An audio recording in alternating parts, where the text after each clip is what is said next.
There is a word, a single word, that the entire Christian faith is built upon. A word so central, so sacred, so deeply embedded in 2,000 years of prayer and doctrine that to question it feels like blasphemy itself. That word is Father. Our Father who art in heaven, you have said it your entire life. But here's what they never told you. The scholars know it, the theologians know it, the Vatican knows it, and they have known it for over 300 years. Jesus, in his own language, in his own time, in his own culture, never used that word. Not once.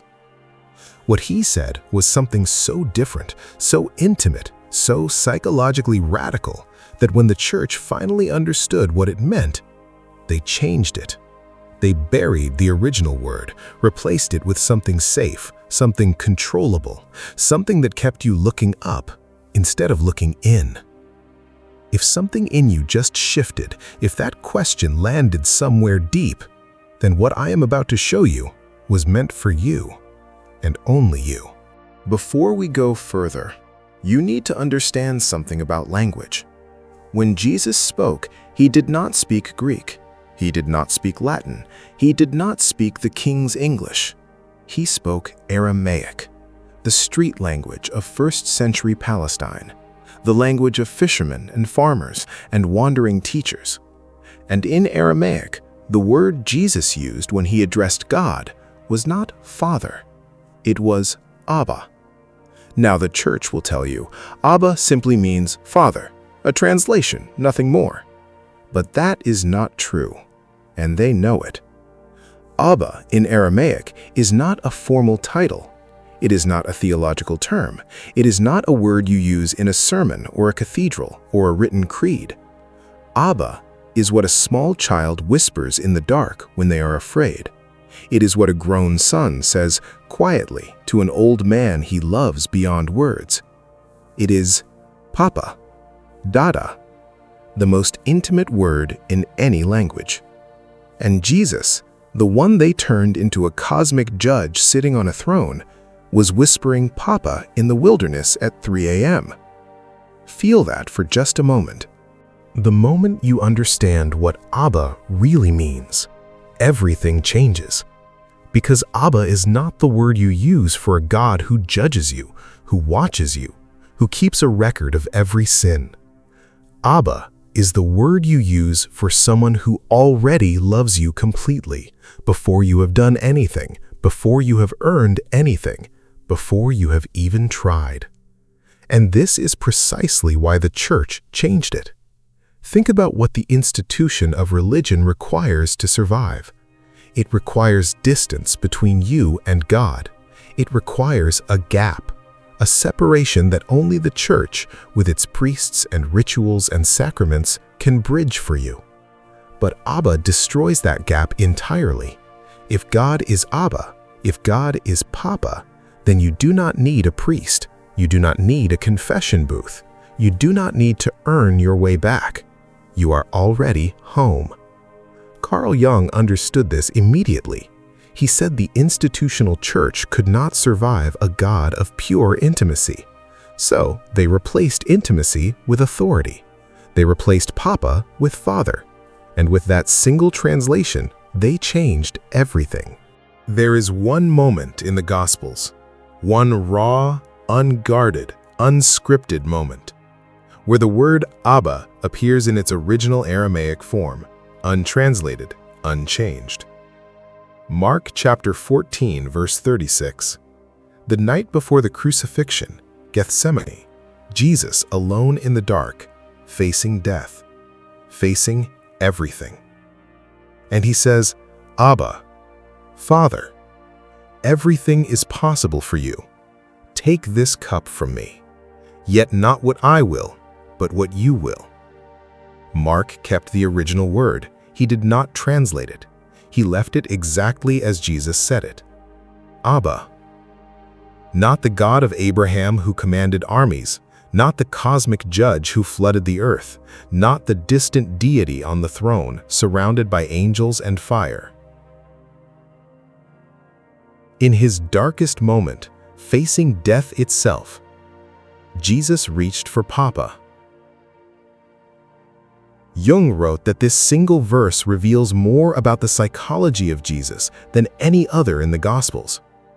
Because in that moment, Jesus was not performing faith. He was not reciting doctrine. He was not following a formula. He was a frightened human being, reaching for the only presence he had ever truly known. And that presence was not above him. It was within him. Carl Jung spent his entire career studying what happens to the human psyche when the father figure is distorted. And what he discovered should have destroyed the church's theology entirely. He called it the father complex. When a child grows up with a father who is distant, demanding, impossible to please, who withholds love until performance is proven, that child develops a specific psychological wound. They spend their entire life trying to earn what should have been given freely. They become achievers, perfectionists, people pleasers, or they collapse entirely into shame and unworthiness. Now here is where it becomes devastating.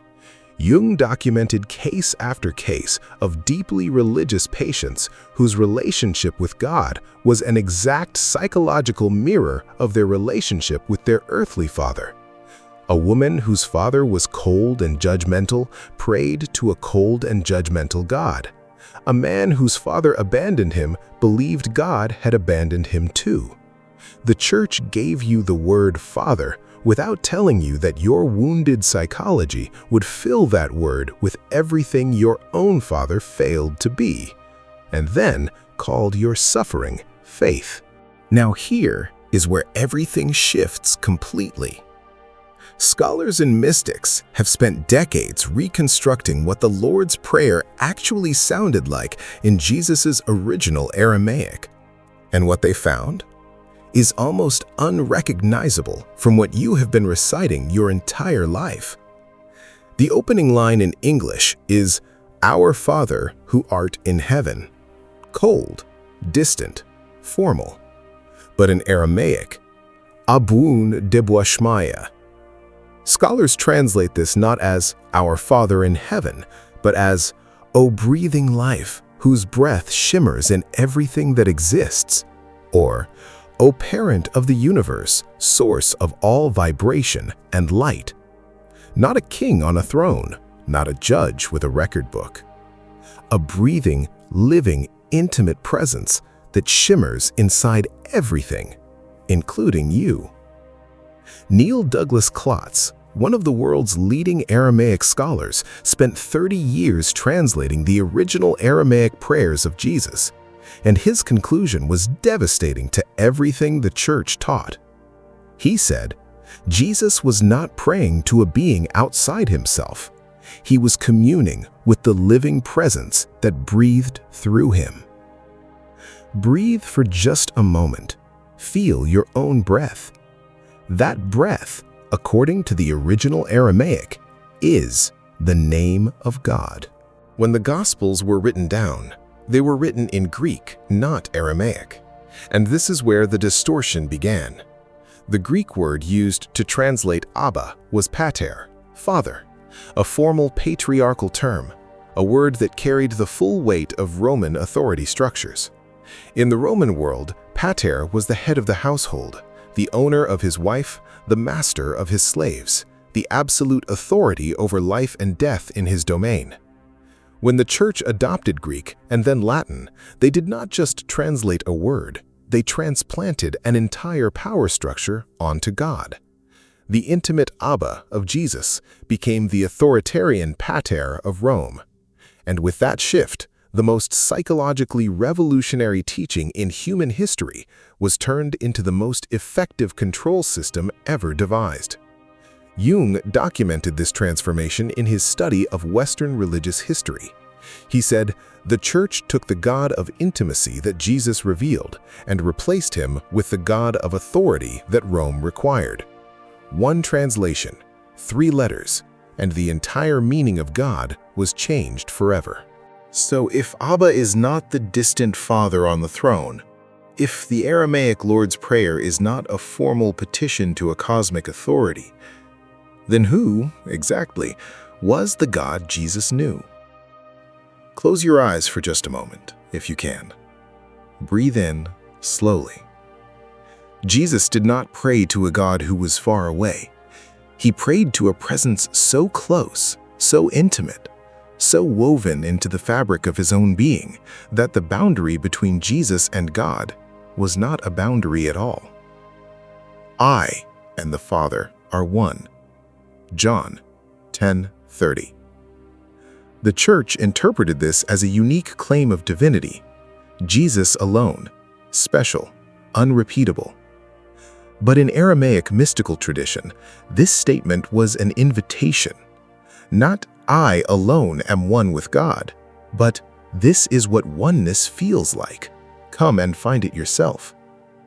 Jung called this the experience of the self, the moment the ego dissolves into the deeper reality beneath it.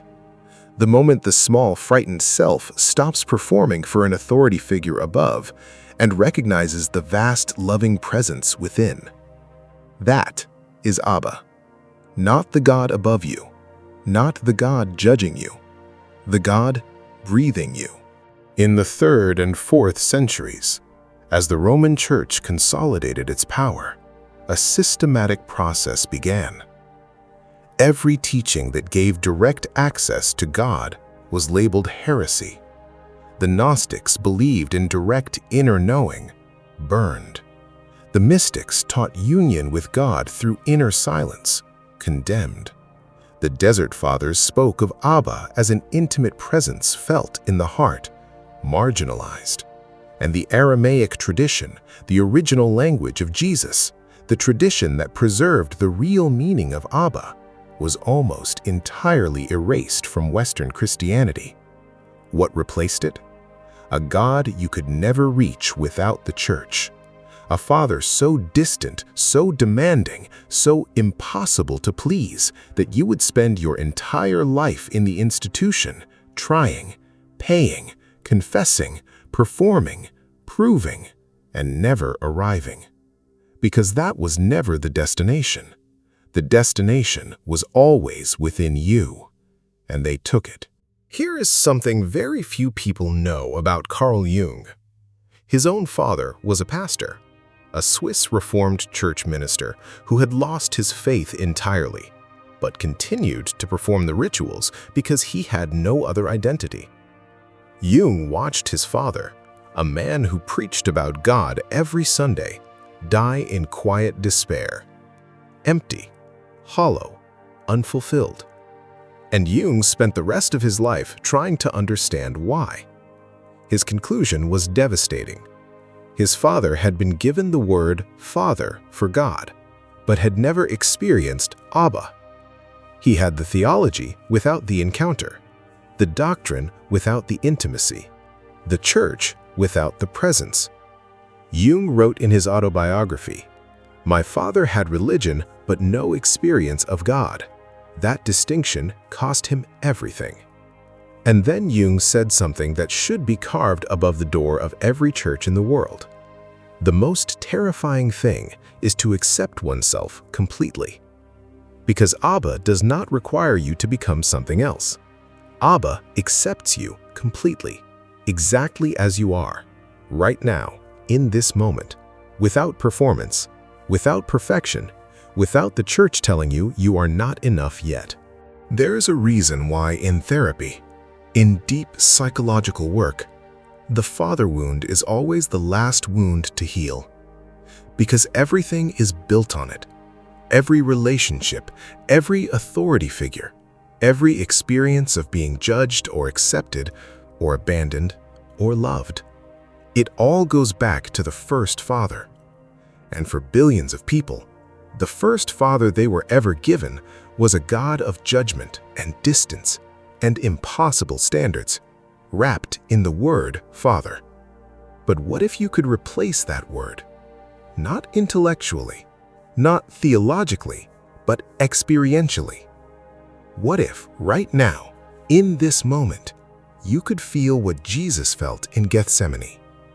Not the formal petition to a distant authority, but the whisper of a frightened human being reaching for the only presence that had never abandoned him. Abba. Say it quietly, just once, not as a prayer, not as a religious act, just as a reaching. Abba. Did something shift? Even slightly? That shift, that is not imagination. That is the original teaching, finding its way home. If you have stayed with me this far, something is already different in you. You can feel it, because this is not theology. This is not an academic argument about ancient languages. This is the most personal thing imaginable. The name you call God shapes everything about how you experience God. If you call God Father, and your father was distant, you will spend your life feeling spiritually abandoned. If you call God Father, and your father was cruel, you will spend your life fearing the very presence that loves you most. But Abba breaks all of that. Abba says, whatever your earthly father was or was not, the presence at the center of everything has never once looked at you with anything other than complete, total, unconditional love. Not because you earned it, not because you performed correctly, not because the church approved you, but because that is what Abba means. That is what Jesus knew. And that is what they changed with a single word. The most revolutionary act Jesus ever performed was not a miracle. It was not the resurrection. It was not the Sermon on the Mount. It was teaching an illiterate fisherman, a frightened widow, a despised tax collector, to whisper, Abba, in the dark. To reach not upward to a distant throne, but inward to the breathing, living presence that had never left. Jung called this the most psychologically healing act possible. To replace the wounded father image with the experience of unconditional presence. To stop performing for approval and simply rest in Abba. The church could not afford this teaching because a person who rests in Abba does not need the institution, does not need the priest, does not need the ritual, does not need to be told they are not enough yet. They are already home. And that is the most dangerous truth the church ever tried to bury. Do you remember what I told you at the very beginning? A single word. The entire Christian faith built upon it. 2,000 years of prayer and doctrine. Father. Now you know what that word replaced. Now you know what Jesus actually whispered. Alone, in the wilderness, in the garden, in his darkest moment. Abba. Not the God above you, not the God judging you, not the God the church placed on a throne to keep you small and frightened and dependent. The God breathing you. The presence so close, so intimate, so completely woven into what you are, that the only honest response is not a prayer. It is a rest. The church gave you Father because Father requires performance. Jesus gave you Abba because Abba requires nothing. Only the willingness to come home. If this teaching has reached something in you, do not let this moment pass. Subscribe to this channel, not as a habit, as a choice. Leave these 3 words in the comments right now.